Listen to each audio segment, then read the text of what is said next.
ईशल को इस घर के तौर तरीके से, लेकिन अगर मेरे मिजाज के खिलाफ काम कि अगर उसने ये सब नहीं सीखा होगा तो उसकी जिम्मेदारी तुम्हारी होगी, तो बहुत मुश्किल हो जाएगी। आज आपको अंदाजा जरूर हुआ होगा जब मेरा अपना शौहर मेरा साथ में होगा कि जब शौहर नाराज होता है तो मैं किसी और को क्या जाके अपनी सच में तो कैसा फील होता है, जाके अपनी सच की गवाही दूं। मैं नहीं चाहता कि छोटी छोटी बात देखो आयजा, मैं सब घर मेरे बेटों के दरमियान मैं सब कुछ बर्दाश्त कर सकता हूँ। अस्सलाम वालेकुम नाज़रीन, चालबाज ड्रामा के नेक्स्ट एपिसोड में देखेंगे कि असद आशिर हो जाता है कि तुम ना ईशल को इस घर के तौर तरीके सिखा दो। मैं नहीं चाहता कि उसको आगे कोई गलती करने का मौका मिले, ताकि उसको पता हो इस घर में कैसे रहना और किस तरह सबके साथ चलना है।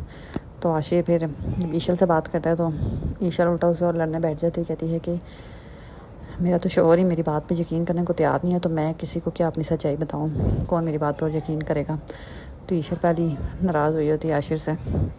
फिर आशिर उसको मनाने के लिए फ्लावर भी लाता है, लेकिन ईशल के दिल में वो तो बैठ गया है ना कि आशिर उसकी बात पे यकीन नहीं करता, आयज़ा की बात पे यकीन करता है। उधर इस सारे सिचुएशन को अनाया वो भी इंजॉय कर रही है, कुछ ना कुछ कर देते जैसे आयज़ा के लिए कोई ना कोई मुश्किल खड़ी हो जाती है। अभी भी कुछ किया होता है नाया ने तो असद तो गुस्सा आ जाता है और आयज़ा को कहता है कि तुम्हें पता है मैं सबको बर्दाश्त कर सकता हूँ, लेकिन अगर मेरे मिजाज के ख़िलाफ़ कोई बात हो या काम हो तो मुझसे बिल्कुल बर्दाश्त नहीं होता, इसलिए ना आइंदा से ख्याल रखना। तो आयज़ा पे से गुस्सा हुआ होता है। तो ईशल देखती है तो बाद में आयज़ा को कहती है कि अब आपको कैसा फ़ील हो रहा है जब शोर नाराज़ होता है, मेरे शोर को तो मेरे ख़िलाफ़ कर रही हैं आप, अब अपने पे आई तो कैसा महसूस हो रहा है। उधर अनाया दूर से खड़ी होकर दोनों की तू मैं इंजॉय कर रही होती है और हंस रही होती है, क्योंकि वही कुछ ना कुछ उल्टा करती है, जैसे आयज़ा की भी शामत आ जाती है, कभी ईशल की भी उसको कुछ और वो बच जाती है।